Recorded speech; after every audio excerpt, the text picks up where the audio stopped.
nshuti mukomeje gukurikira ikiganiro cyacu n'umutumirwa wacu, turizera yuko muguwe neza.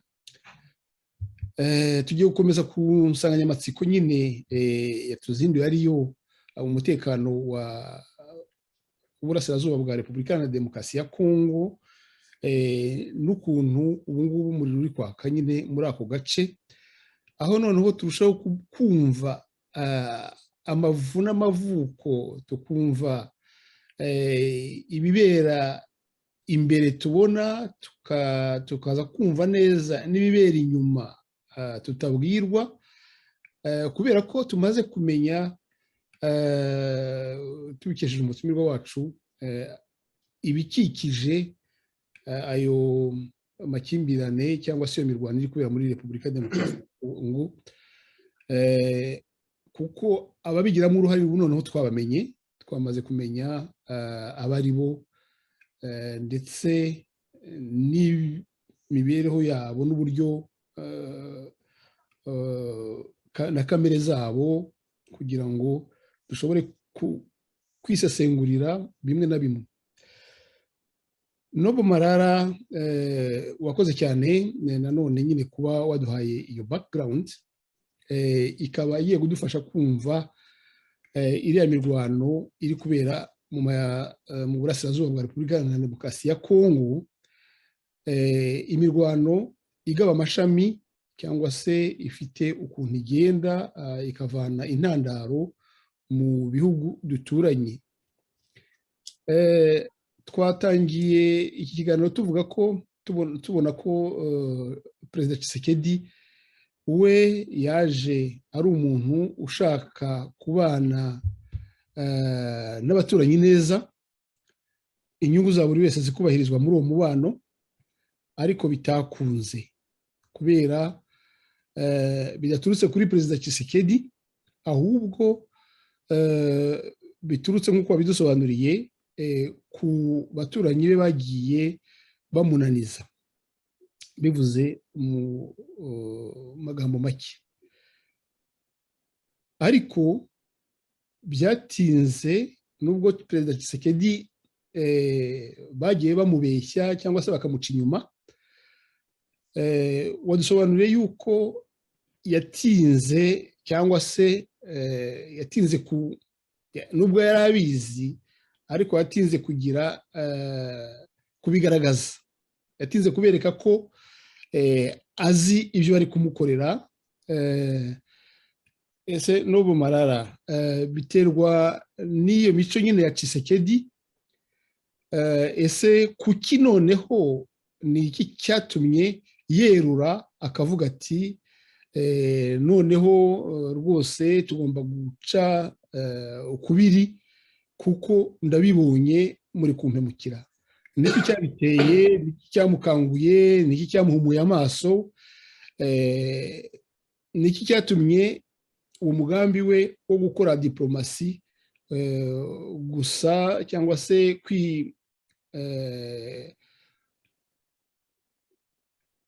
amahirwe yo guha imishyikirano? Kuki? Ni ikihe gikorwa cyatumye Tshisekedi ageraho akavuga ati noneho birarangiye, tugomba kubwizanya ukuri? Hari nyine wenda wavuga uti niyo ntambara nyine wenda yatumye avuga ati noneho bagejeje kure, bageze aho ndashobora kwihanganira, ariko Tshisekedi bigomba kuba byaramugoye nyine bitewe n'ubwo bushake yari afite, bwana Noble Marara. Icya mbere, nk'uko nari ndimo kubwira mu kanya, ibihugu byose bireba inyungu zabyo. Perezida Museveni yabangamiwe na leta y'u Rwanda cyane, kugeza aho we yubaka imibanire n'ibihugu by'abaturanyi kuruta uko byari bimeze. Igihe yanabikoraga, yabikoze Perezida Kagame ari we muyobozi wa East African Union.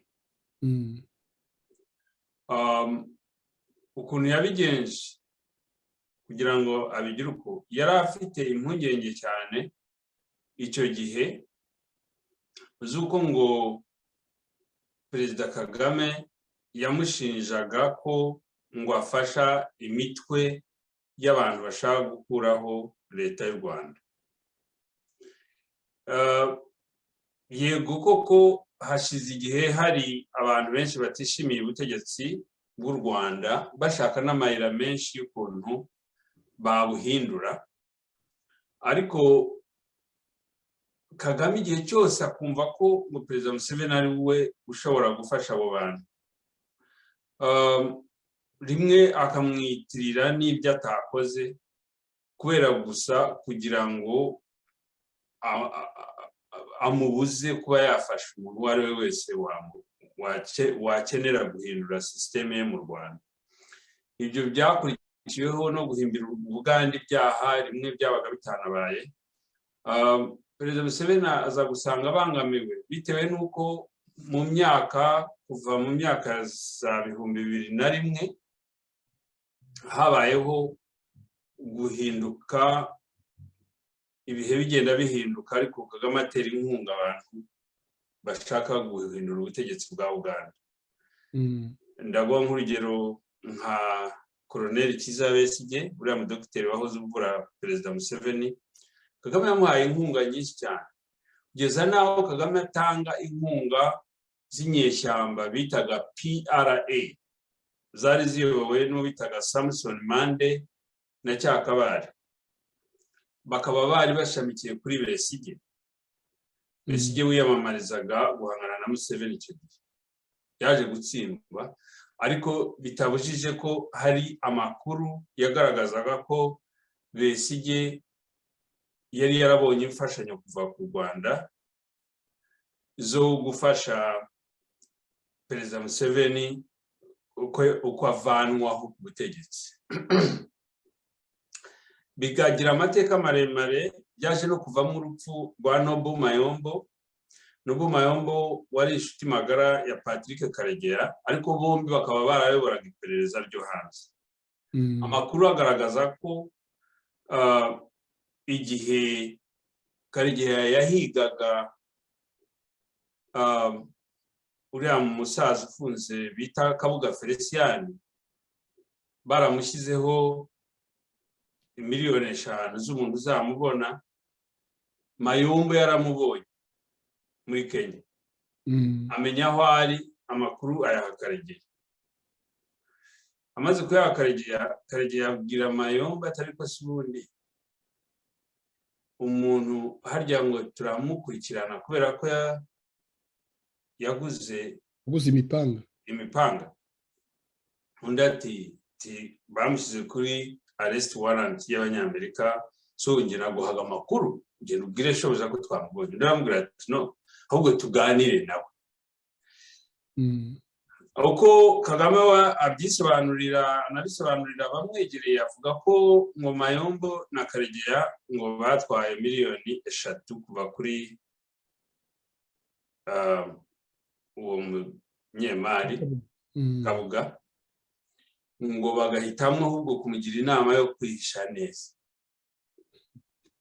Ibyo byaje kuviramo ko Karegeya afungwa, akaza no guhunga, noneho na Mayombo agahabwa uburozi i Bugande, ndetse bakavuga ko ngo yahawe uburozi n'iperereza ry'u Rwanda, ndetse bakavuga ko nta nubwo ari ukuvuga, nibyo niyumviye, Perezida Museveni arimo kuvuga ijambo guhamba, avuga ko ngo Mayombo yishwe n'abagizi ba nabi ngo bakomoka mu biyaga bigari batifuriza amahoro akarere.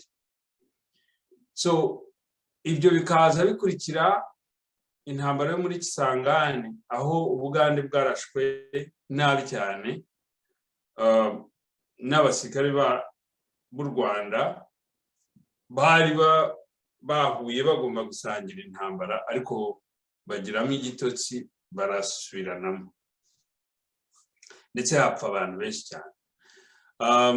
Ibyo byose bikaza byigira imbere, noneho bikagera aho mu 2000 u Rwanda rwavuga ko mu Bugande bucumbikiye ingabo z'umwami. Izo ngabo z'umwami ngewe nabonanye n'abantu bitaga ingabo z'umwami. Mu by'ukuri ntabwo bari ingabo z'umwami, ahubwo bari abantu, agatsiko k'abantu batumva sisiteme ya Kigali.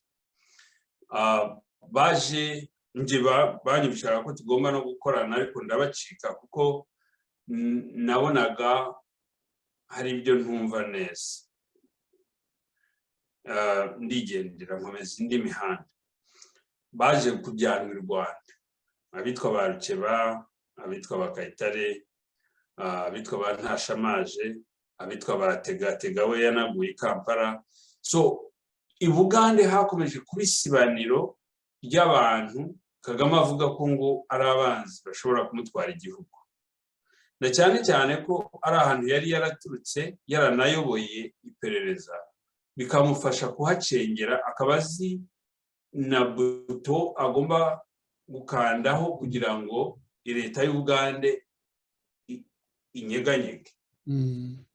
Ndetse niyo buto yakanzeho ngira ngo muri 2004 yo gutwika aho bahamba abami b'Ubugande, biteza akaduruvayo, binagora Museveni gusobanura umuntu watwitse ko abami b'Ubugande ahantu bahamba ni ahantu bubahwa cyane. Abagande n'abantu burya bafite umuco cyane uzirikiye ku bwami n'umuco wa cyami, n'umwami baracyamufite. So kujya gutwika ibisekuru byabo ni ibintu byatekerejwe na Kagame, kuko niwe wenyine wari uzi agaciro ko guhungabanya umutekano, aho ugomba gukanda kugira ngo umutekano uhungabane. Byo Perezida Museveni yagombye guhura n'umwami w'Ubugande, amusobanurira ikibazo gihari, amubwira ko kigomba no kubibana.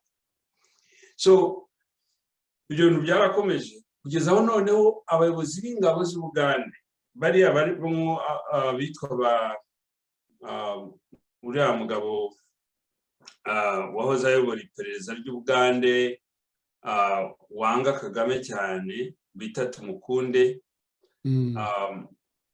akavuga ati ntitwakwihanganira ibi bintu. Ndetse n'Amayombo navugaga mbere yo gupfa yavugaga ko bagomba kurwanya Kagame. Haza Tumukunde nawe aravuga ati turagomba kurwanya Kagame. Haza kuza kandiho noneho wari ufitanye connexion bari bahanganye na Kagame muri icyo gihe, haribo barimo ba General Kayumba Nyamwasa. Wowe noneho atanga urubuga ko abantu bahanganye na Kagame bagomba kuza bagakora gahunda, bagakora ibyo bashoboye kugira ngo babashe guhangana na Kagame rwihishwa. Ati bipfa kuba bitari ku mugaragaro. Ibyo biza kuvaho, bigaragara ko amabanga yamenekaga cyane. Noneho muri uko kumeneka ko amabanga, Perezida Museveni abura epfo na ruguru, aravuga se ibintu aba banyarwanda ntabwo bajya bagira ibanga, ntabwo babasha kuganira ngo bagire ibanga. Noneho batangira gusubiranamo ubwabo. Ntabwo ngiye kuvuga amazina, bamwe bagaca uburyo bakajya kuvuga abandi naba, abandi bagaca uburyo bakajya kuvuga abandi naba, abandi bagaca uburyo bagashimuta abandi, abandi bagaca uburyo bagafungisha abandi. Kagame nawe arimo akamamenya amakuru yabo. So biba urujya n'uruza, buryo nkuko nakubwiraga kare, nuko nguko niko yahaye umuhungu urubuga ati aho bigeze aba bantu ntabwo bari serious, ntabwo bazi ibyo bakora. Niba koko ufite ububasha bwo kuganira na Kagame, ibihugu ntibikomeze gutemagurana, genda uganire nawe, ariko njye sinzaganira nawe. Niko bimeze n'ubu ngubu. So yamurekeye umuhungu we aganire nawe. Urumva Kagame buriya mu gisirikare na politiki habamo ibintu bita handlers, ni ukuvuga bamuha umuntu ngo amuhandle. Nigeze no kubisuzugura cyane, mbwira umuntu, hari umuntu wigeze kunyoherereza ngo abe handler wanjye. Nabwo yandigenda kaburi, urangira handler njye uniro gutinye kugira kuba handler wanjye. You are handling me. Ndamubwira reka ntabwo ngewe ndi umuntu bahandling. Nibyo navuga dutangira ikiganiro yuko karagita yawe tumaze kuyimenyera yuko uri umuntu ushaka kwigenga mu bitekerezo Yes. kuguhanderinga ndumva bitari gushoboka. You can't handle me. Njyewe mfite uburenganzira bwo kuvuga ikindi ku mutima, ko umuntu iyo umuhaye limite y'ibintu agomba kuvuga n'ibyo atagomba kuvuga, ubu umugize nabi cyane rwose. Burya kwishyura ikizana mu muntu nicyo kintu abanyarwanda babuze. Ntabwo ngiye kuvuga abandi bantu bo muri Afurika. Noneho ngize Imana ndabibonye ngeze aho bikorerwa, wowe muri Afurika urashaka kumpandoringa? No, ntabwo wabikora. So ikintu kiba gisabwa rero ni ukureka abantu baka-exercising imitekerereze yabo. Ariko iyo umuntu igihe cyose atangiye gukora ibintu kugira ngo ashimishe runaka, Mandela niwe wavuze ati umuntu uhindura principles kugira ngo abashe gushimisha umuntu, ntabwo umuntu aba akwiye kuba yagirira akamaro igihugu, kuko abareba umuntu ntabwo abareba igihugu. So njyewe ndeba igihugu. So noneho wowe urareba ishyaka cyangwa urareba agatsiko runaka cyangwa urareba abaguha imfashanyo. No, ntabwo wantwara. So nuko niko byagenze. Hakurikiraho ko ubu ngubu dufite systeme aho dufite abagabo babiri, umwe afite Ubugande undi afite u Rwanda, barimo gukubaganira igihugu cy'umuturanyi. Nicyo kibazo dufite ubu ngubu. Ariko nta kibyibeshyaho, kuko mbere babanje kujya bamushimashima, mbese bitwaza ubushake yari afite. Tunashaka kuvuga Perezida Tshisekedi, bitwaza ubushake yari afite bwo kubana neza nabo, bakamushimashima, ariko bafite aho bashaka kumujyana, nk'uko yigeze kubivuga mu kanya dutangira iki kiganiro. None yaje kubona ko abo bantu batari bafite icyifuzo cyiza. Aho rero niho Perezida Tshisekedi yakangukiye, aravuga ati ngomba kubabwira ikindi ku mutima. Urumva Perezida Tshisekedi, burya abakurambere bacu nibo bajyaga baca umugani ngo ushaka inka aryama nkazo. Perezida Tshisekedi yakoze uko ashoboye, yegera Perezida Museveni, yabanje kwegera Perezida Kagame. Aramwegera Perezida Kagame, amwereka ukuntu. Urumva erega ikibazo mwebwe muba mwibaza ko bari abanyapolitiki iyo bahuye baganira mu kuri. Ntabwo baganira mu kuri, barabeshya. So urumva Perezida Kagame amwereka ko akarere k'Uburasirazuba kuzuyemo umwanzi w'u Rwanda, ko nta mutekano igihugu cye gishobora kugira, atabashije kubigiramo uruhare. Ariko mu by'ukuri we ari mu bucuruzi, acuruzana n'akarere, kuko arabizi ko uriya ari umuntu ubakishije. So akamwumvisha ibyo byose Perezida Tshisekedi akabireba, akareba n'iperereza rye, akareba n'ubuyobozi bw'ibanze bw'ako karere, akabishushanya. Burya ntabwo agenda avuze ngo ibyo uvuga simbyemera cyangwa ngo ndabyemeye, ahubwo aravuga ati kabisa icyo twifuza ni amahoro y'ibihugu byombi. Urumva Perezida Kagame akagaragaza ukuntu igihugu cye cyuzuyemo abagizi ba nabi batifuriza n'igihugu cy'amahoro, ko ariko yemera kubana nawe, bagakorana neza, apfa kuba acunga imipaka ye nawe agacunga iye, bagacuruzanya, bakabeshyana. N'ibyo niko politiki. Simpamya ko Tshisekedi we yigeze abeshya Kagame, kuko no, Tshisekedi ntabwo yabeshya, kuko niwe ubeshya. ntacyo atakoze kugeza ubwo yahaye Perezida Kagame amasezerano yo gukora ibi, yo gucuruza ibi, yo kugira ngo indege ze ariko ikintu cyongera ngo nkubwire, ntakikubwiye kare, ikintu u Rwanda rushaka muri Kongo, rurahashaka ibintu bibiri gusa. Cya mbere ni ugukomeza rugakontorora ikonomi ya globalization, kuko Kongo ntabwo yigeze yinvesta ifaranga na rimwe muri interineti. Fiber optics zirahenda cyane. kandi amabuye agira uruhare mu gukonekita iyo mirongo yose ava muri Congo, ariko ntago bazi icyo akora iyo bayohereje. Ikindi cya kabiri perezida bombi batazi nuko perezida Kagame icyo ashaka kindi nuko imipaka iba ifunguye, noneho umutekano ugakomeza ukaba muke mu karere karimo amabuye, kugira ngo amabuye ajye azanwa n'abantu basanzwe ye kuzanwa na leta, kuko leta yafashe yayashyira ibihugu bindi bitari u Rwanda yarurenga ikagira na kontakite n'ibihugu by'ibihangange ntibyongere kunyura mu miyoboro yindi itari u Rwanda. Icyo ngicyo kikajya ku ruhande. Ikindi ugomba kumenya nuko intambara zimaze iminsi muri kariya karere zatumye Gumino, ejo nari ndi mu nama n'abasore benshi cyane b'abanyamurenge barimo kumbwira agahinda kabo, ariko nabo bafitemo utubazo tubatandukanye. Muri aba banyamurenge n'abanyejomba abo bita abagogwe ntabwo bavuga rumwe. Wari ubizi nabyo? Bigeze no kurwana ahubwo rero n'ubu baracyarwana kandi bose umwanzi wabo ninde?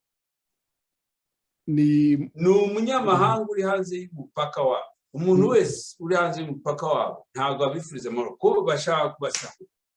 So ukavuga uti uganira nabo nk'ubu abana navuganaga nabo baravuga ngo icyo bifuza ngo nuko Kagame adafata Goma.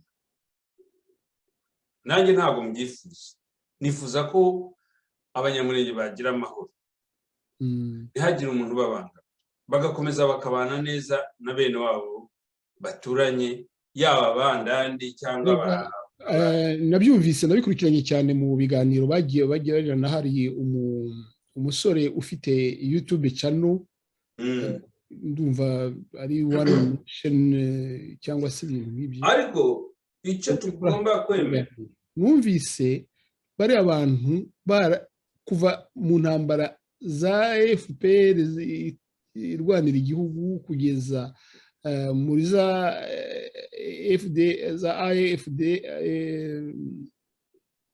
FDR ya Kabila, numvise bari abanyamurenge aribo buri gihe bagiye bagirwa ikiraro cyo kwambukiraho. N'ubu ngubu akarengane barimo kakaba gakomoka aho ngaho. Nagira ngo nkunganire bari abagabo, yaba abanyamurenge, yaba abagogwe cyangwa abanyejomba, ni abantu b'imfura cyane, bakunda amahoro, ntabwo bazi ubucakura, ntabwo bazi ubugome. No, baje mu gisirikare cy'inkotanyi, bazana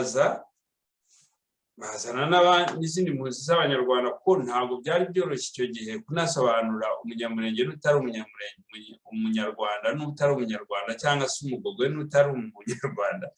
Ariko baraje urubyiruko, burya urubyiruko, abantu bafite imyaka 17, 20, igihe cyose bajyana n'ibigenda. Baraje barwana intambara y'u Rwanda y'inkotanyi. Igihe kiragera barataha, basubira muri Congo, bajya gufasha Kabila, bakora akazi keza cyane ko gukuraho Mobutu. Ariko ikibazo cyaje kuvuka nuko perezida Kabila amaze gufata ubutegetsi ntabwo yigeze abona akamaro ka, kuko wari wabayoboye. Ngewe njya mbona murimo kuvuga amasasu, apana amasasu, Makenga ngo na uriya wundi Ntaganda ufunze, cyangwa se na Laurent Nkunda. Bariya ni abantu baje nyuma. Buriya habanje kubaho uwo twitaga Masasu. Masasu perezida Kabila yamwitaga umuhungu we. mu gifaransa babyita iki kuvuga umuntu ngo ni umuhungu wawe? mon fils. Mon fils niko yamwita, mon fils. Iyo umuntu akwita so abivuga mu iki mu gifaransa? Mon père, ni père. Nibisho mon père. Niko Masasu yitaga Kabila. Kandi ndavuga Kabila muzeyi. Kabila muto yari ataraza no mu gisirikare. Kabila muto twamujyanye Gabiro. Uriya Joseph Kabila twamujyanye Gabiro muri 1997. Ndibuka ari kuri training twagiye kumureba na Kabarebe, tumuvanayo tumuzana Kami, hari n'abandi bahungu Kami bigaga iperereza. Nibwo yapasize out. Icyo gihe umuntu wari ubayoboye yitwaga Jean Pierre Ondekane. Ariko Masasu yari general icyo gihe, ari we Kabila yita mon fils. Masasu ari umunyamurenge kavukire, ari umunyamurenge, imfura, umwana w'umwana mwiza cyane, ukunda abantu, ariko akagira ikibazo kimwe gusa, ntabwo yumvaga, ntabwo yagirwaga inama. Uruba Masasu na muramu we Eric twarabana, mwana wa Viburu nawe Nyamirambo n'uwi Burundi. Burya abantu bavuye Burundi n'abe Nyamirambo bose mbona ari kimwe, ntabwo bijya bibasha gutandukana. Ariko icyo mbubwira nuko Masasu umunsi Kabila apfa baramujyanye baramwica, baravuga ngo yagize uruhare mu rupfu rwa Kabila. Masasu yapfuye ari yita Kabila mon père, bari mon père, ariko baramubeshyera kandi bikorwa na Kabarebe. Bica Masasu kugira ngo gakwerere n'iperereza rye ribashe guhishira ukuntu Kabila yapfuye, bimika umuhungu wande wa Kabila. Ariko Kabila yazize ko yari yatangiye gukorana n'abajenerali ba Mobutu no gukorana n'Ubufaransa atacyumva u Rwanda, nicyo yazize. Nibyo. So bakemera gutanga umusore nka Masasu agapfa azize ikinyoma, kandi bazi ko Jean Pierre ari we babwiye kurasa uwo yarindaga, akabikora agaca n'inyuma akinjira mu modoka yari itwawe na Mirindi, akinjira mu modoka ya Mirindi bakagenda, ariko bagatanga ubuzima bw'umuntu agapfa azize ubusa akibagirana kugira ngo gusa bahishe ukuntu urupfu rwo. Kuko bari bazi ko igihe Masasu adapfuye urupfu rwa Kabila uko rwageze ruzamenyekana, ndetse u Rwanda, imibanire y'u Rwanda na Kongo izahita irangirira aho ngaho. Ariko baravuga bati umuhungu we n'abadafite Masasu ntabwo kuri kuzamenyekana, tuzakomeza tumukoresha. Barakomeza baramukoresha. Wabonye abana bapfuye abo bita ba Musana igihe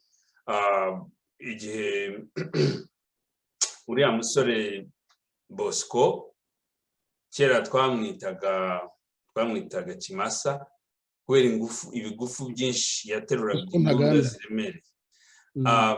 Ashwana na Makenga, ashwana Laurent Nkunda bamufungira ku Gisenyi, n'ubu ngira ngo niho akiri, kugira ngo gusa babashe gukontorora aba banyarwanda bo muri Kongo bazananirwe kumvikana na bene wabo b'abanyekongo. Umwiryane muri Kongo ubu n'umunyekongo uri hanze hano arakubona akakubona nk'ikibazo kubera ko gusura umunyarwanda, ariko mu by'ukuri umwiryane wabibwe na systeme dufite mu Rwanda, systeme iteranya ibihugu, aho umukasai reba nka Kasai ahantu ugereranyije n'u Rwanda, ariko akaba avuga ngo umunyarwanda n'umuntu mubi. Ntabwo abanyarwanda ari abantu babi, abategetsi barateranije ibi bihugu. So iyo rero ugiye kumbwira kuri uyu nguyu uriho Perezida Tshisekedi ntako atagize kugira ngo abashe kumvikanisha ibihugu, ariko ka kantu nyine nakubwiye, igihugu aho kiva kikagera kireba inyungu zacyo. So yararebye asanga inyungu z'igihugu cye mu Rwanda ntabwo zirimo gufata, u Rwanda ntabwo rurimo kumwumva kubera inyungu z'igihugu cye.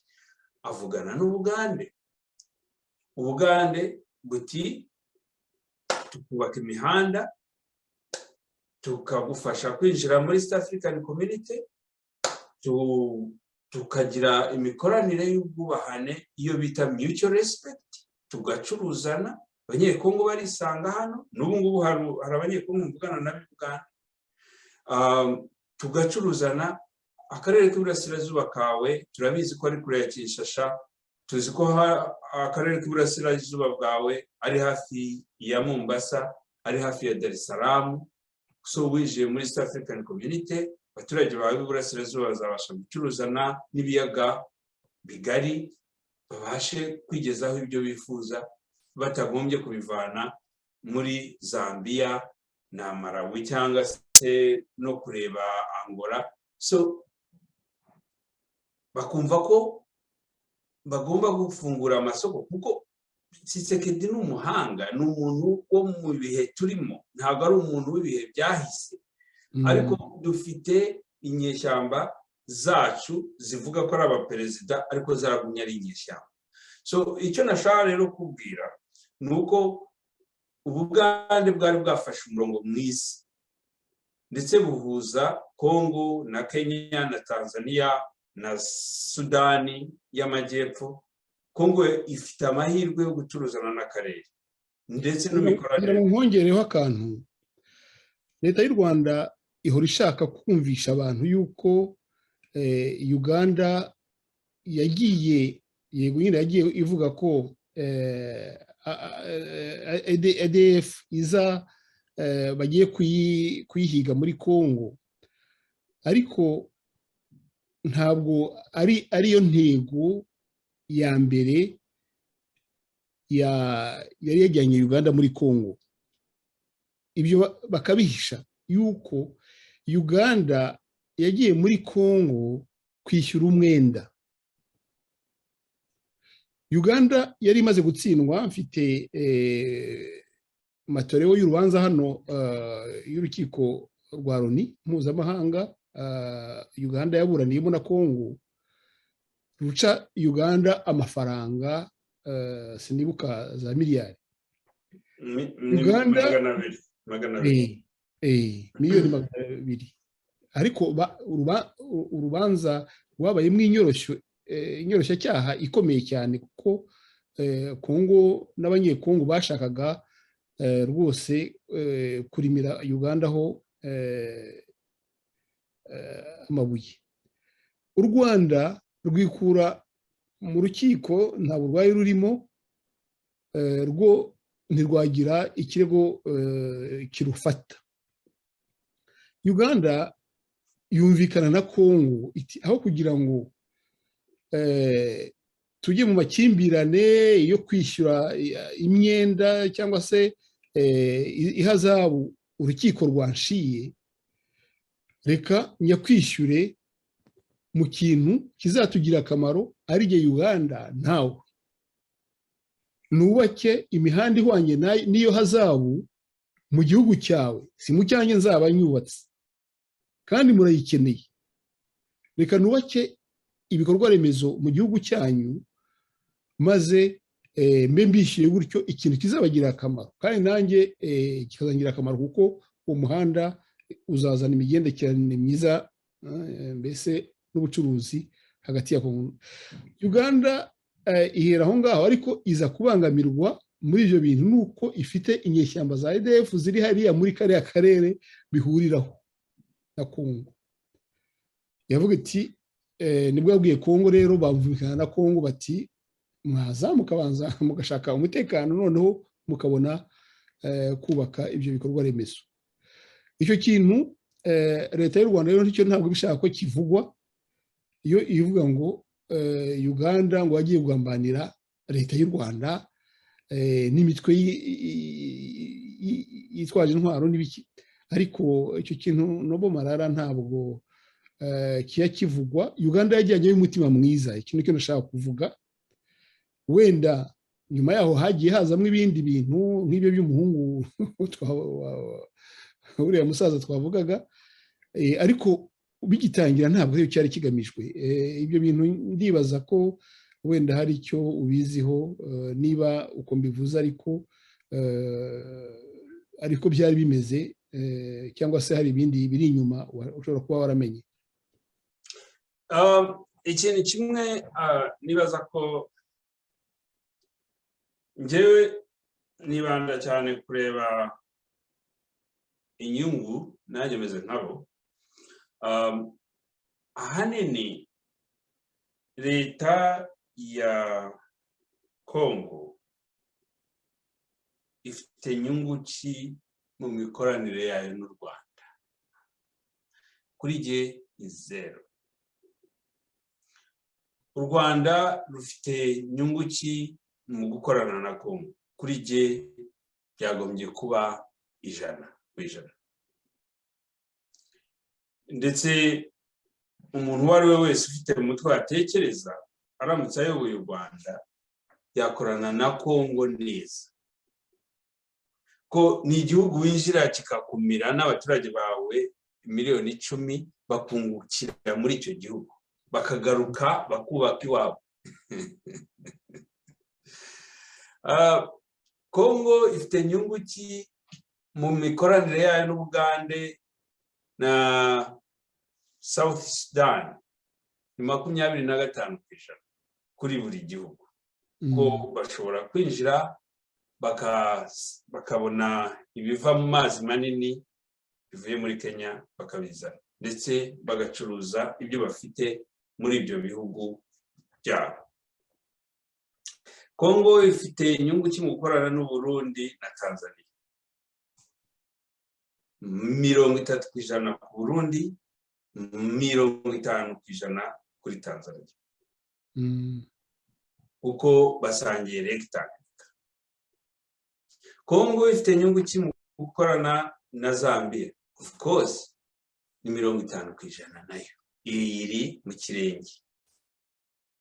So ukareba ukavuga ati se Kongo ifite inyungu ki mu mikoranire yayo na Central Africa? Central Africa inyungu ihari nimbaho bose barazifite, n'umutekano muke bose barawufite. So aho ngaho niho ruzingiye.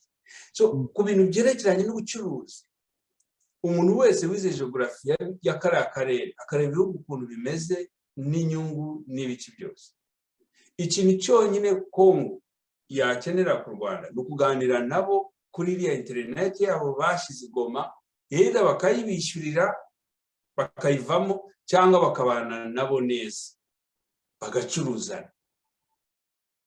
Kuko byanze bikunze ibihugu bituranye biba bifite ikintu bigomba guhurizaho. Ndetse n'amabuye y'agaciro tuba tuvuga buri munsi, ngo Ubufaransa, ngo Amerika irinjira mu Rwanda kugira ngo u Rwanda rufashe gusahura ibi n'ibi. Ikibazo dufite gikomeye cyane kigiye no gutuma hariya haba intambara tutari twavuze, ni ikibazo cy'Uburusiya na China. Uko Ubushinwa bufite kontra muri Kongo, Uburusiya bufite kontra muri Kongo. Bishobora no kuba bibangamira cyane Perezida Tshisekedi muri aka kanya,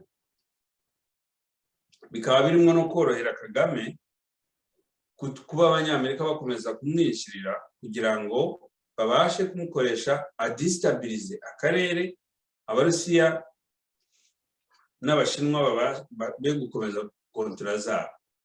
Ariko hakaba kontra y'imyaka 50 yasinywe na Afrique du Sud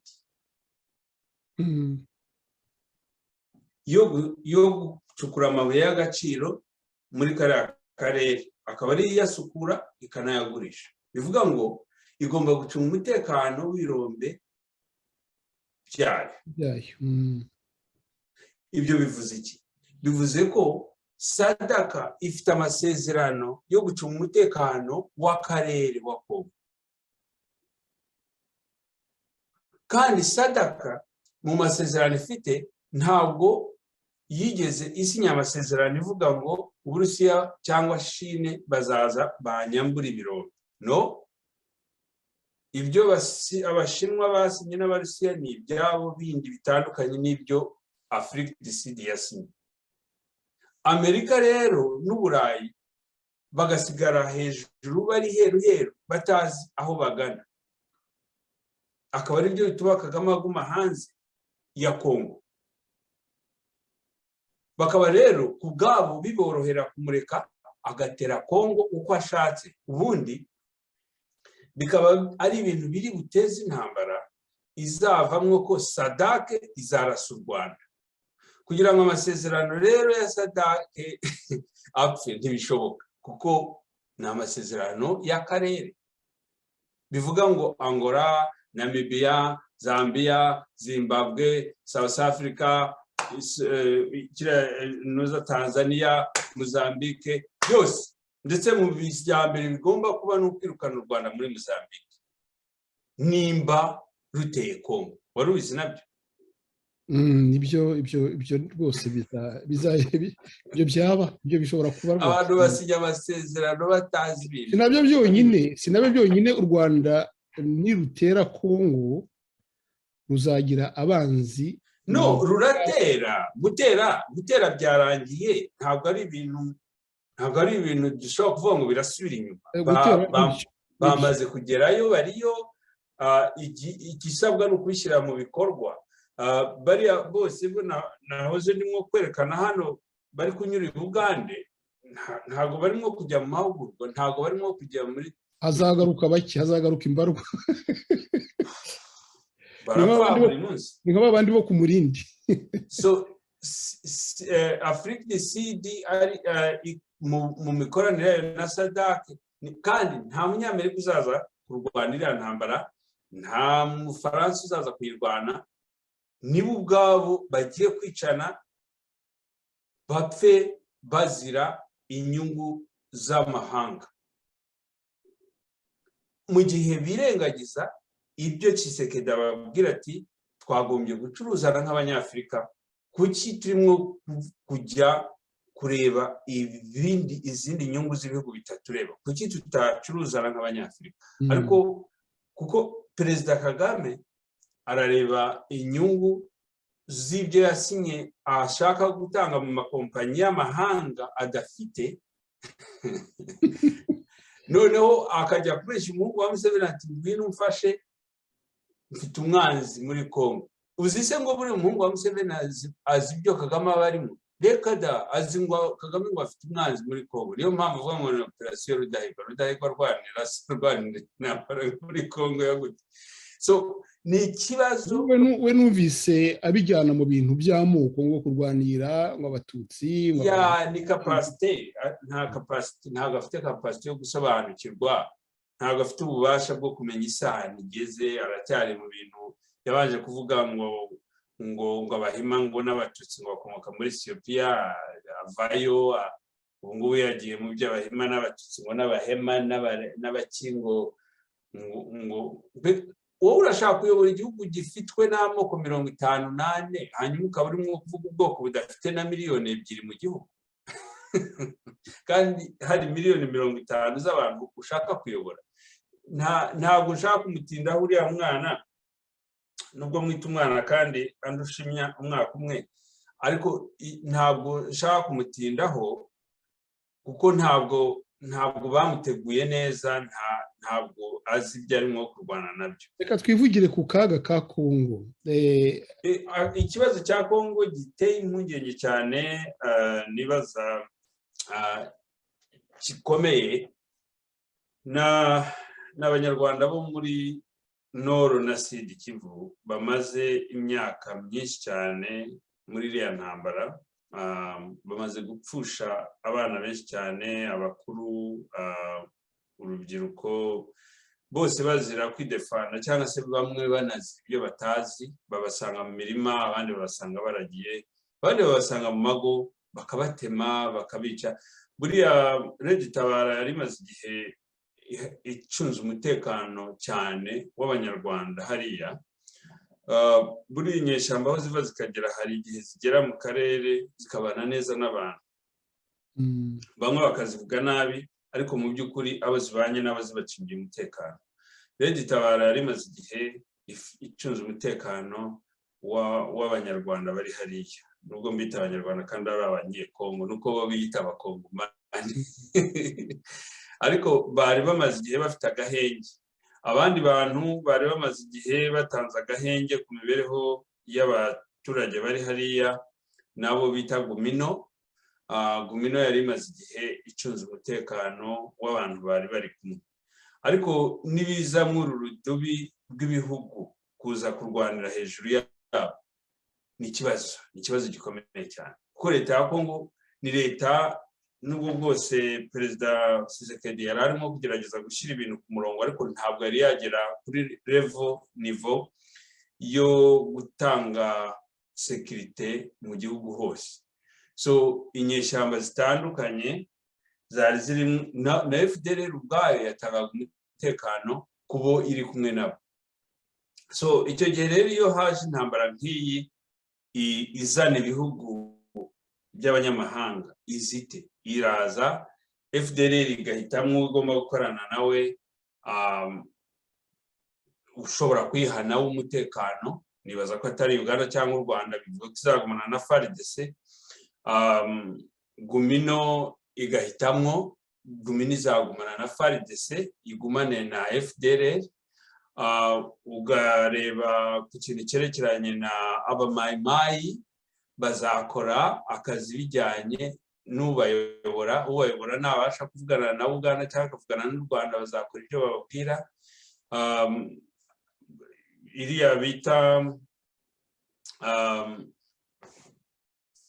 bayita ngo ikiriya navuze mbere, Red Tabara isanzwe ifitanye ikibazo n'u Burundi.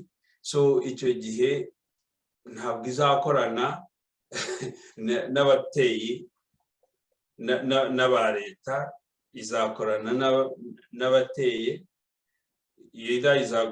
Burundi nibuhitamo kujya ku ruhande rwa leta ya Kongo, ko nibaza ko ariho ruzajya, icyo gihe Red Tabara izakomeza ikorana na Kagame, ikorana na Uganda. So ariko noneho tukanibaza Sadaka nizamwo hagati izagenda biti. Ku Sadaka iyo yaje twarayibonye muri 2013 kundi rasa, ni nayo mpamvu wabonye ari amakamyo anyura i Bugande bari kujyana imbunda zifite ububasha bushobora guhangana na Sadaka. Ntabwo barimo kureba FDLR, ntabwo barimo kureba leta ya Kongo, ntabwo barimo kureba ibyo, barareba Sadaka, barareba imbunda zizahangana na Afurika y'Epfo na Tanzania, Angola, Namibia, nibyo barimo kureba. Ukibaza se iyi ntambara abaturage bacu ntibagiye kuhashirira? Ko abasirikare bo baba barabyimbye, ariko abaturage, abana, abagore, abasaza, abasore, amashuri, ibintu byose, ibikorwa remezo byose bigiye gusenyuka, uburasirazuba bwa Kongo busubire kuri zero, kubera inyungu z'umuntu umwe gusa wasinye amasezerano n'Abanyamerika n'Abongereza n'Abanya-Europe y'ibintu atazashobora kumenya. Aho niho ngira ngo dutindeho gato no Bumarara. Noneho uwo muntu wakoraga ibitero mu gihugu cy'abandi, kandi kwimenyetso bihari, akaba agiye kujyayo ku buryo bweruye, usibye ko n'ubundi navuga ko bweruye, kuko niba barafatiye barekanye bari abasirikari babiri, si bari babiri bonyine bafashe. Niba ndagira ngo abadukurikiye mbumvishe akavideo ka MONUSCO tuzi ko yagiye mu ntambara nayo ku ruhande rwa FARDC. FARDC impamvu MONUSCO yagiye ku ruhande rwayo, ubundi tuzi ko yagombye kuba yajya hagati cyangwa se itagira uyibogamiraho ni ukubera ko nayo yashyizwe mu bagomba kuraswaho na M23 ukuvuga ishyigikiwe n'u Rwanda. MONUSCO nayo impamvu yemeye gukuraho agahu wa mugani nuko nk'uko uwo mujenerali umuyobozi wa MONUSCO yabivuze muri ako kavideo, nuko babonye ibimenyetso bituma bagomba kurengera abanyekongo na FARDC. Ibimenyetso simusiga kuko iyo batabigira ntabwo bari gutinyuka kujya kurwana ku ruhande rwa FARDC, kuko baba bazi ko urumva n'umuryango w'abibumbye, baba bazi byanze bikunze niwabo kugira ngo babahe uburenganzira bwo kurwana, ni uko baba babonye impamvu nyayo bereka isiton. Ndashaka nyuma y'ako kavideo icyo nshaka kuza ko tuganiraho ni uko u Rwanda rushobora kuzikubira isi yose ho abanzi, kandi n'ibyo rwashaka guhisha rwashaka ikibeshyo cyayo, ikinyoma cyarwo, noneho kikajya ahagaragara kurushaho. Reka maze numvishe abadukurikiye ako kavideo, noneho tubone gukomeza. Alors d'abord, bonjour, je précise simplement que je suis le commandant adjoint de la force de la MONUSCO pour laisser place à mon chef qui est le chef de la force de la MONUSCO, donc je suis le commandant adjoint. Je ne peux que souligner, réaffirmer, répéter les propos de Madame Bintou Keïta condamnant avec la plus grande fermeté l'action du M23 dans cette zone. Concernant la situation, évidemment, je ne rentrerai pas dans le détail précis, localité par localité, mais par rapport aux actions du M23, du terrain a été repris par les FARDC et par la MONUSCO en soutien de l'action des FARDC. Et donc aujourd'hui, on ne peut pas dire que la situation soit définitivement stabilisée, puisqu'il reste des zones et des poches occupées par le M23, des zones à conquérir, pour un objectif qui est assez simple pour la MONUSCO, qui est toujours le même, celui de son mandat, c'est-à-dire la protection des civils, et faire en sorte que les populations civiles puissent cesser de se sentir menacées. Et comme vous l'avez bien souligné dans votre reportage, actuellement, certaines sont en train de fuir vers l'est, vers l'Ouganda, et d'autres vers le nord, vers Ouangouba. Et donc, la situation a singulièrement progressé depuis l'attaque de dimanche matin. Et nous sommes actuellement dans un rapport de force qui commence à devenir plus favorable au FARDC et à la MONUSCO. Alors, ces populations qui fuient, est-ce qu'elles sont protégées ou escortées par la MONUSCO? Alors là, il faudrait étudier ça au cas par cas. Ce que je peux simplement vous dire, c'est que la MONUSCO, dans sa globalité, se mobilise. La MONUSCO, c'est pas uniquement la force. La force, vous savez, est engagée aux côtés des FARDC. Sa mission, c'est de protéger de deux manières habituelles, qui sont d'une part de servir de zone, de proposer des zones refuges dans les bases de la MONUSCO, et d'autre part, comme vous l'avez dit, d'escorter ponctuellement des personnes qui se déplacent d'un village à un autre. Mais la MONUSCO, c'est également les chefs de bureau dans les grandes localités, comme à Goma, et qui sont chargés de la coordination avec nos partenaires humanitaires. Donc la MONUSCO, c'est à la fois la force en appui des FARDC, mais c'est aussi, je peux vous le dire, et qui sont bien mobilisés, toute cette dimension humanitaire qui nous permet d'avoir une situation très précise sur le terrain de ce que font les populations, des besoins qu'elles ont, des besoins qu'elles expriment par leur attitude, par leurs paroles, et auxquels nous essayons de répondre. La MONUSCO vient en soutien aux FARDC. Concrètement, c'est quel genre de soutien, Général Chavannes? Alors, le soutien au FRDC, il est d'abord permanent. Il est permanent et il est dans tous les domaines, dans toutes les provinces dans lesquelles la MONUSCO est engagée, du nord au sud. Et au jour où, à l'instant où je vous parle, il y a bien sûr les opérations dont on parle contre le M23, mais il y a également dans le nord et vers l'Itourie des actions contre la Codeco, vous le savez. L'action, le soutien avec au FRDC, il se pratique de manière quotidienne par des mécanismes de coordination qui ont été mis en place, qui nous permettent de partager du renseignement, de partager des images et des informations très précises sur les fauteurs de troubles et les ennemis de la paix, et enfin de planifier ensemble des opérations.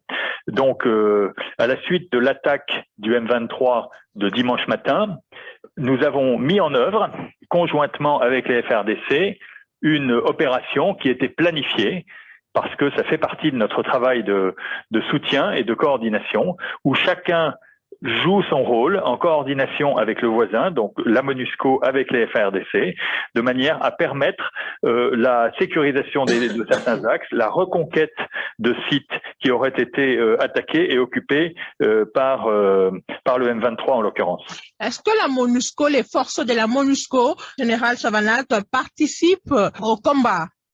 Absolument, les forces de la MONUSCO participent au combat dès lors qu'elles sont prises pour cible, ce qui a été clairement le cas au cours des 48 dernières heures, puisque des bases de la MONUSCO ont été attaquées avec une panoplie de moyens qui vont des petits moyens calibres de munitions, les mortiers, des roquettes RPG, et tout cela appuyé également par des appareils de vision nocturne qui ont permis au M23 d'agir également à la tombée de la nuit, ce qui montre le niveau d'équipement du M23 qui est évidemment soutenu et qui dispose d'équipements qui ne sont pas que des équipements rudimentaires. Donc la MONUSCO a été attaquée sur ses bases, a donc réagi et a fait usage de ses armes, de la panoplie complète de ses armes, en coordination avec la FRDC. Ces armes vont depuis les armes légères jusqu'aux mortiers également, l'artillerie et les hélicoptères d'attaque. Dans un communiqué, le mouvement du M23 a rejeté ces accusations portées contre elle par la MONUSCO. Alors écoutez, là, je n'ai aucun doute sur cette question. D'abord, on a un moyen d'être renseigné, on a des informations, on a des images, on a des écoutes radio, on a la panoplie complète des moyens militaires à notre disposition qui nous permettent d'assurer avec certitude l'origine des tirs dont nous avons fait l'objet, et donc il n'y a aucun doute sur cette question. Nobu Marara ndibaza ko unahigiye nibura n'agafaransa gake ariko ku byaba byagucitse nta kintu na kimwe numvise kuri bike bishobora kuba byagucitse ndagira ngo ngusobanurire ibyo uwo mukomanda wungirije wa MONUSCO avuze abisubiza uriya munyamakuru ari kuri radiyo Okapi. Asobanuye misiyo yabo ko ari ukurinda abasivili. Asobanuye yuko binjiye mu ntambara kubera ko barashweho na M23.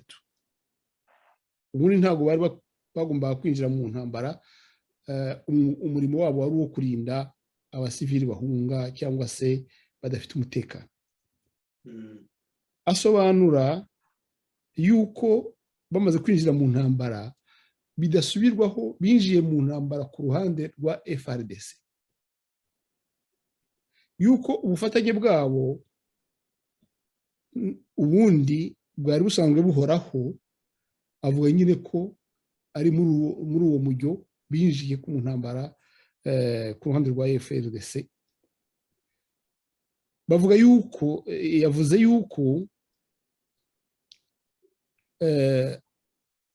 bari bamaze kumenya neza umwanzi uwo ari we n'uwo bagomba kurwanya uwo ari we. Asobanura yuko ubufatanye na FRDC bushingiye gusangira amakuru. Ni ukuvuga ko hariho ubutasi, urwego rw'ubutasi buhuriweho na MONUSCO n'igisirikare cya FARDC.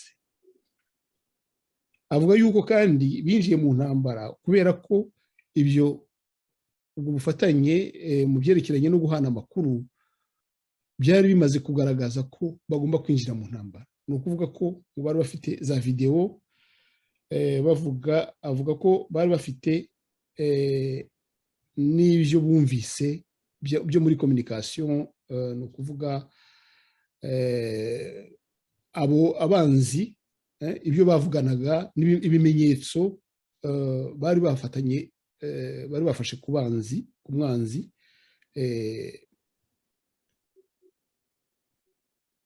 Ikindi kintu yavuze gikomeye ni uko yavuze abantu babiri bagomba kurasaho, bagomba kurasa kubo yise mu gifaransa fauteurs de trouble, ni ukuvuga abantu bahungabanya, batera intugunda, batera intambara.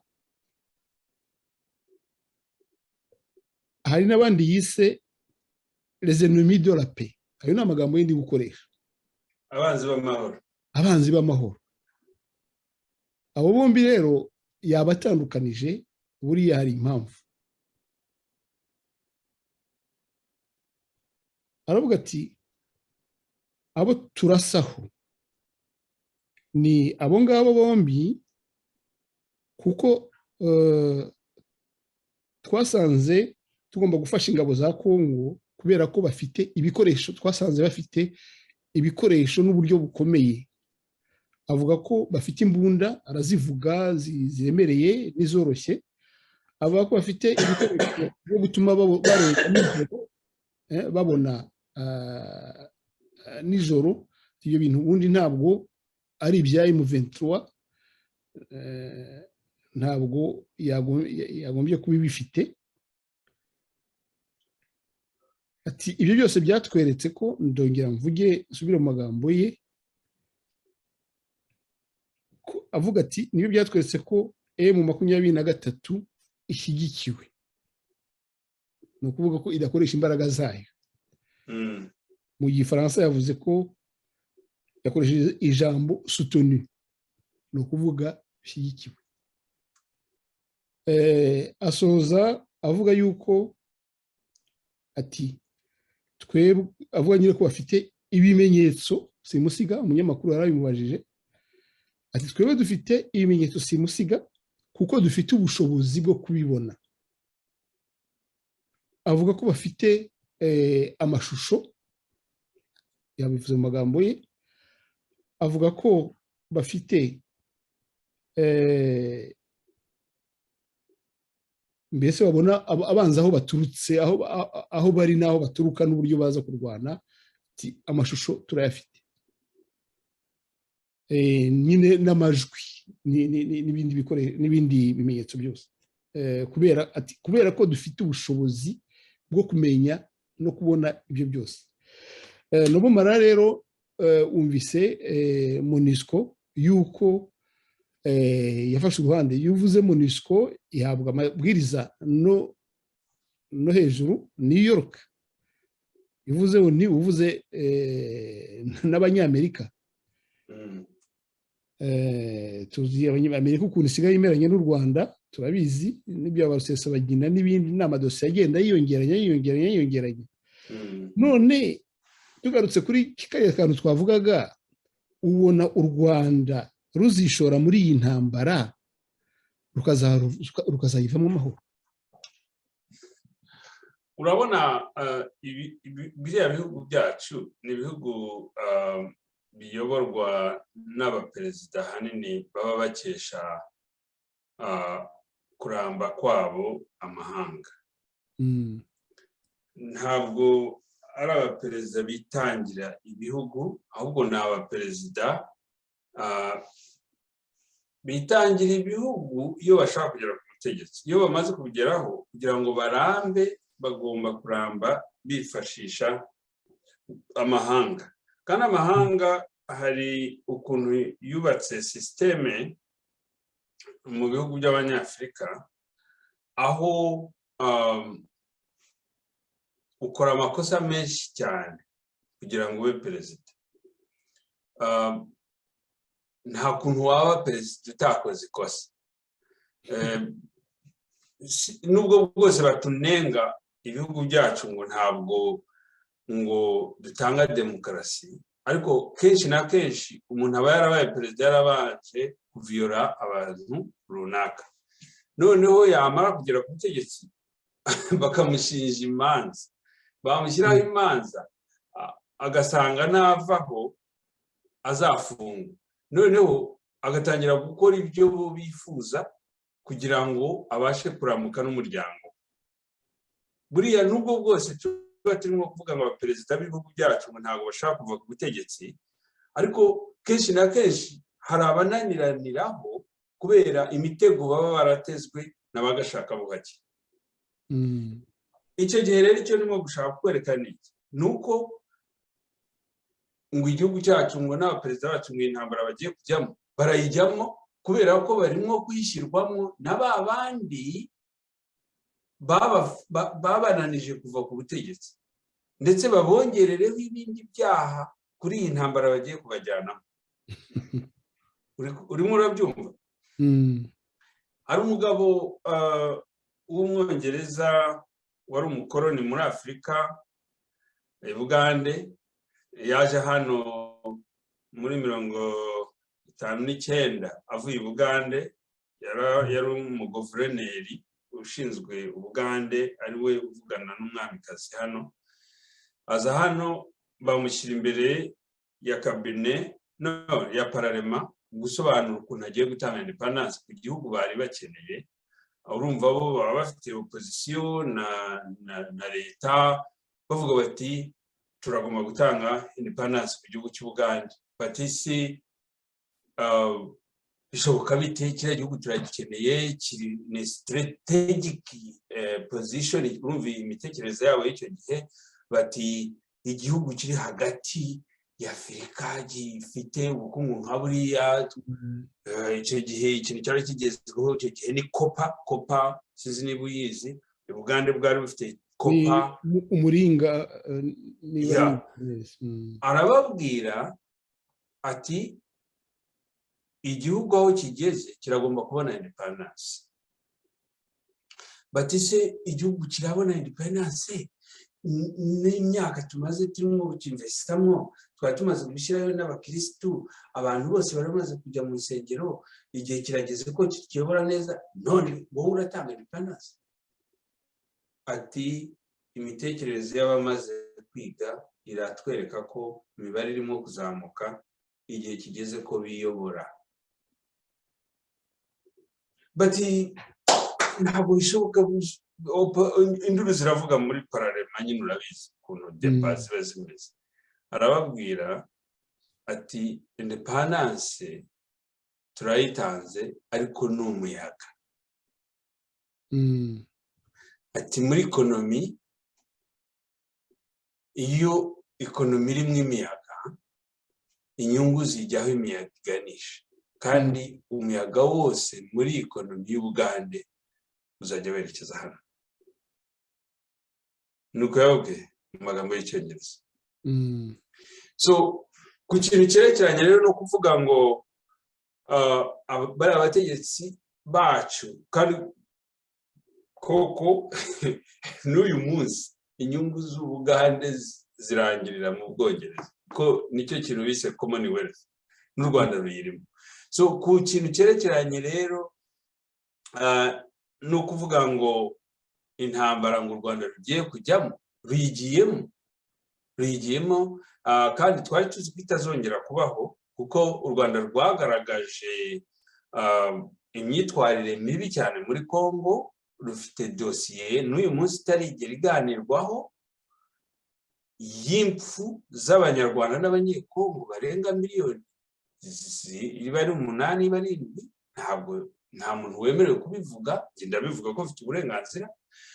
Ariko icyo nakubwira ni uko u Rwanda rugiye muri Congo kwiyongerera kuri iyindi dosiye.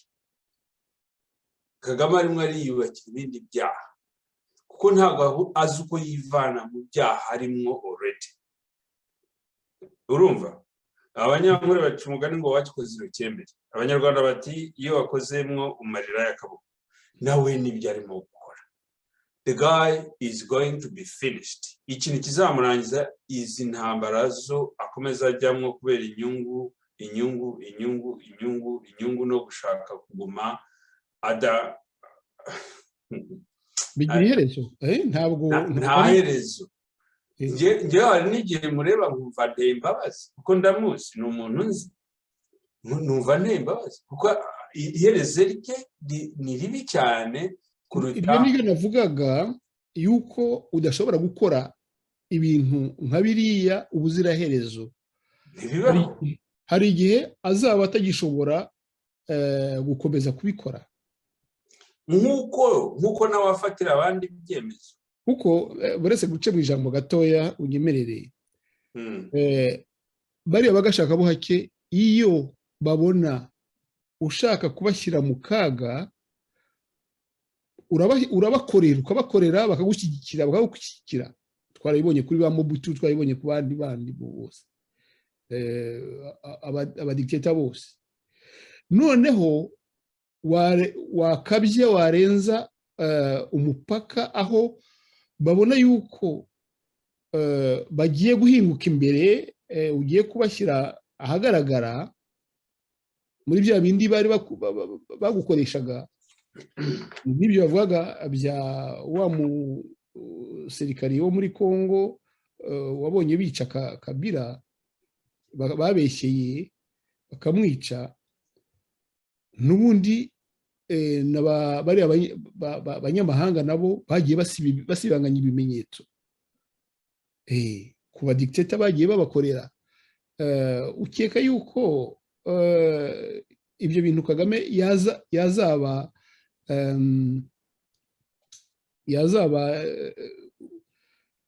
nibagiye uburyo babivuga mu Kinyarwanda, exception. Njyewe reka mubwire Kagame, njye ntabwo ngimutaho n'umwanya kuko namaze kubona ko azarangira nabi. Icyo ntaho umwanya kinini ni ukugira ngo abanyarwanda batazabasiga basenyutse nk'uko basenyutse muri 1994. Nicyo kintu cyonyine njyewe kintakariza umwanya, nicyo kintu ntekerezaho, ukuntu abanyarwanda atazabasiga mu marira n'imiborogo n'amaraso nk'ayo Habyarimana yabasize. Simbona ukuntu bitazabagiraho ingaruka rero. Muri biriya by'intambara hari umujenerali wavuze ati intambara umenya igihe uyigiramo ukabigena n'uburyo uyijyamo ukabigena, ariko ntabwo umenya igihe uyirangiriza n'uburyo ikurangirana. Ibyo rero ndibaza ko kugira ngo abanyarwanda batazagirwaho ingaruka n'ibyo bikorwa by'umuperezida wabo mu gihe azaba arangije mu buryo bwo guhangana, kuko bigira inyungu z'abanyarwanda nazo zizamo, nazo zigwamo. Nta kuntu bitazabagiraho ingaruka byanze bikunze. Nobo Marara, no, hari uburyo bwinshi bishobora kubatabagiraho ingaruka. Ejo bundi nigeze kuvuga kuri Noriega yari perezida wa Panama, akaba yari umuperezida abanyamerika bashinjaga ruswa, pirate, gushimuta ndetse no gucuruza ibiyobyabwenge. Baragenda baramufata bamujyana wenyine. Ariko impamvu bamufashe nuko yari yabaye ikigomeke kuri bo. Kagame rero ntabwo abishoboye. Iyo aba yigomekaga kuri bo bakazamujyana wenyine, ariko azakomeza yipfundikaho abanyarwanda nka Saddam Hussein. Saddam Hussein yapfushije abantu benshi mu gihugu kubera ko yababwiye ngo bafate imihoro n'imbunda bamuzungu. Ni nabyo nubwo bwose bidasa, ariko uko abantu bacu bakigenda kuko Habyarimana atigeze abwira abantu bamufashe intambara, ariko uko amaze kuba adahari abantu barapfuye. Igihe atarahari Kagame nawe rero iyo ugiye kureba ukuntu yiyubakiyeho sekirite ukareba umubare w'abasirikare bose bakorera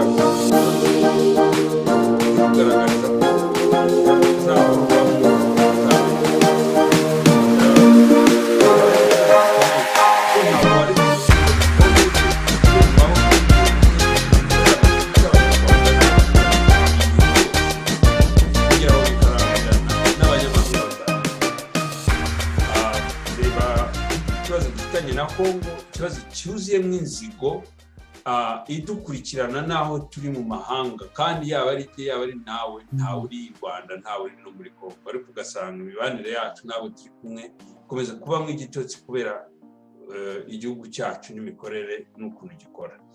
So bikugaragariza ko byanze bikunze iherezo rya Kagame ritazaba ryiza kandi rizagira ingaruka abanyarwanda benshi, ariko ukuntu bishobora kutazagira ingaruka ku rubyiruko rwacu, ku bana bato barimo kubyiruka, ntibazagirane ikibazo n'inzigo n'ubwicanyi ngo bube karande hagati y'abanyarwanda n'abaturanyi.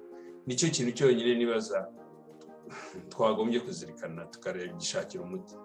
Ko nkeka ko bishobora kuba bimaze, wumvise abanyekongo uburyo bavuga abanyarwanda, ndibaza ko nyine kubera kugera kure kwa Perezida Kagame yataka abanyekongo, amaze kugeza n'uru rwango kure, ku buryo kugira ngo nubwo yavamo akagenda, hazasaba imirimo ikomeye, hazasaba abantu bafite imbaraga, bafite n'ubushake bw'amahoro buhagije, kugira ngo bazongere kugarura imitima y'abanyarwanda ubwabo ndetse hagati yabo, ndetse bagarure n'imitima, kuko abanyarwanda nabo barabipfa n'ubumarara. Mu Rwanda ubu ngubu abantu basigaye bameranye batya, n'abanyarwanda, hagati y'abanyarwanda n'abavandimwe bacu abanyekongo. Muri Kongo ho ni igitangaza kuko yagiye nabo akabacamo ibice, waza uvuga mu kanya abanyamurenge n'abanyamasisi abo se ntibicanye se? N'ubu se ntibakwicana? Ibyo bintu byose ingaruka buri gihe ziba mbi, kandi tugize amahirwe rwose, Imana ikumve, tugize amahirwe haboneka umuntu wakora iyo plan, akavuga ati ngiye gutabara kariya karere, akagira plan irinda umutekano muri iyo processes. Naho ubundi Nobo Marara, ibintu ndabona amasaha akuze, ariko tuzabigarukaho kuko ibi ni ibintu bikomeye abantu tugomba kumva, abanyarwanda cyane cyane kurusha abandi, kandi urabona ko ibi bintu byihuta. Ibyabaye ejo hari ikintu gishyashya byazanye, ibizaba ejo bundi hari ikintu kizaba. Ndibaza ko n'ubundi bizaduhamagara kugira ngo twongere dukore za updates, kandi tunavuge tuti bya bindi ya background yadufashije gutekereza ko ibi bishoboka, none dore byarabaye, niko byabaye. Cyangwa se tukavuga tuti Imana ishimwe uko twabikekaga siko byagenze, ariko ibi turi kuvuga ni ibintu byo gukurikirana umunsi ku munsi, n'isaha ku isaha, cyane ko ababireba n'ababirimo ari benshi, kandi nk'uko wabivuze wabisobanuye na neza, bafite inyungu buri wese zifite aho zireba, zifite aho zerekeza, haterekera byanze bikunze n'aho undi inyungu ze zishobora kuba zireba. Hakaba hari abantu babeshye ikinyoma kiri kwemerwa cyangwa se kitarafindurwa, ariko hakaba hari ejo bundi ntawamenya, hakaba hari ibindi bimenyetso bigaragaza ko icyo kinyoma cy'uwo muntu kitari ukuri. Nagira ngo ugire aho usoreza iki kiganiro cy'uyu munsi,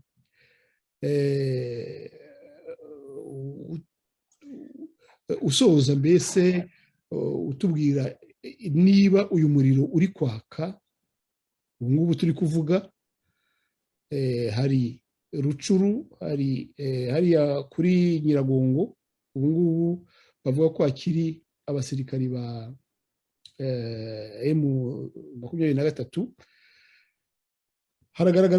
Biragaragara ko mu Rwanda bashobora kuba bagiye gutanga umusada, hari ibimenyetso nabyo berekanye.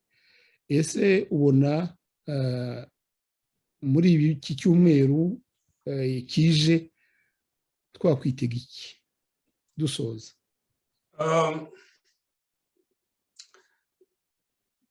leta ya Kigali ariwe Perezida Kagame gahunda akomeje kuyishyira imbere ko agomba gufata Goma. Mu gufata Goma icya mbere gituma ashaka gufata Goma avuga ni ukugira ngo M23 yo gukomeza kwitwa umutwe w'iterabwoba, kuko bifite aho umuntu yabihuriza. Ibyo avuga, ibyo we avuga bifite ishingiro, kubera ko aramutse afatiye Goma abafashe akarere, biba bivuga ko afite pozisiyo ndetse bashobora no gushyiraho leta. M23 igashyiraho leta, icya mbere bakora demand yo kwanga ko babita umutwe w'iterabwoba. Kandi kugira ngo bite umutwe w'iterabwoba ni uko ibi bihugu byoshya Kagame bibyemeza. Ntabwo kwitwa umutwe w'iterabwoba byemezwa n'abo mwena, no.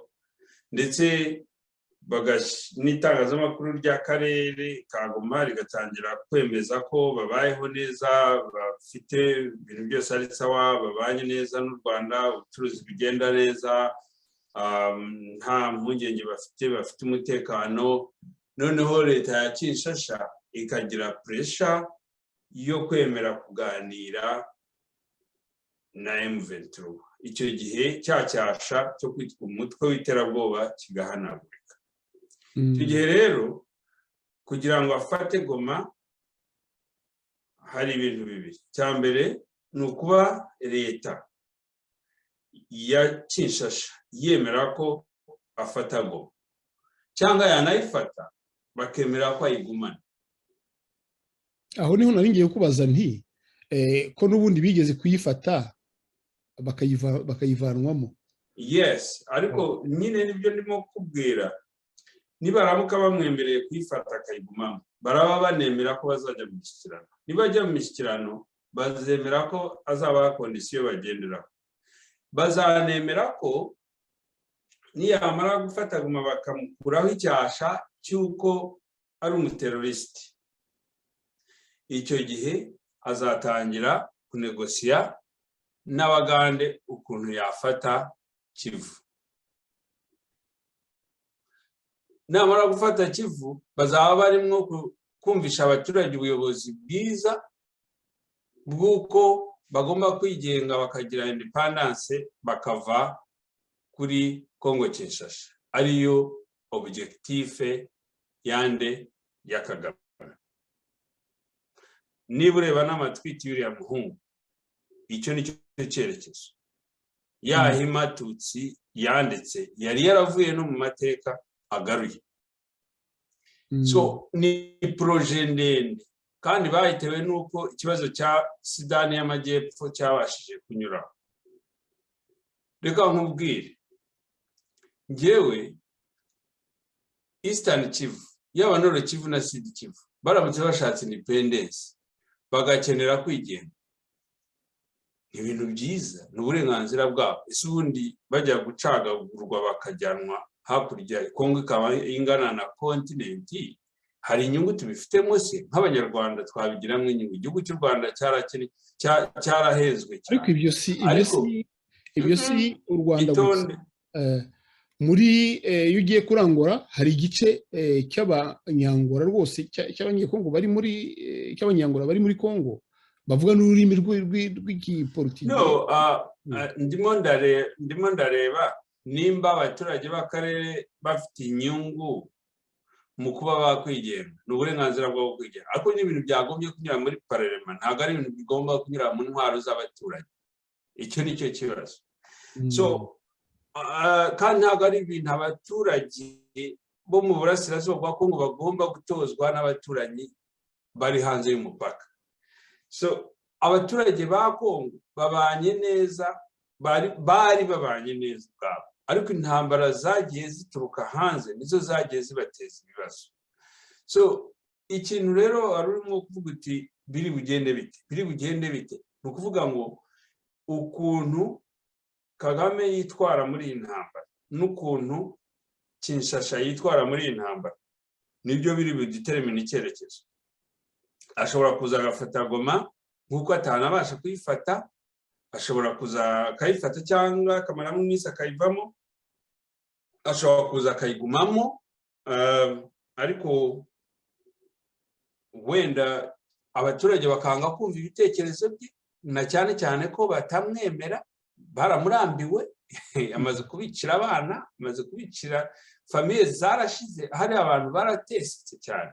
Ariko amateka ye nayo ntabwo amufasha. Ikintu cyo nakangurira abanyekongo, baba abanyamurenge cyangwa se baba n'abariya bandi bibaza ko bo bameze neza kuko Kagame atarabajyamo, abo muri Nord Kivu ni Sud Kivu, ikintu nabagiraho inama ni ukugerageza kwamagana ibirimo kubakorerwa, ahubwo bagakorana n'ubuyobozi bubayobora, kuko amateka yabo ntabwo yigeze asa nabi mbere y'uko u Rwanda rutangira kubokipayinga. Bakamagana ibirimo kubakorerwa, bakamagana ubwicanyi buhoraho. Bafite n'abana benshi cyane hanze, barahunze cyane, hano hanze baruzuye, bafite imiyoboro myinshi cyane y'ukuntu bakwamagana ibirimo gukorerwa mu gihugu cyabo, na cyane cyane ko abazungu babacumbikiye babifitemo uruhare rukomeye, bagashaka buhake babifitemo uruhare rukomeye. Nibaza ko bagombye kwifashisha ingufu bafite n'ijwi bafite aho bari hose, bakamagana ibirimo gukorerwa imiryango yabo mu gihugu cyabo, kuko ibyo Kagame akora byose bihabwa umugisha n'abanyamahanga. Ntabwo Kagame kugira ngo abe akomeje kumena aya maraso yose, akoresha ingufu zose mu bihugu byose ashatse, abifashwamo nawe wenyine, bihabwa umugisha n'aba ngaba bo akorera, kuko ameze nk'umukozi wabo. Nibyo nakubwira. Urakoze kuri izo nama ushorejeho. Nk'uko nabivuze mu kanya, ibi bintu buri munsi uko uhise bizana ibindi bishyashya.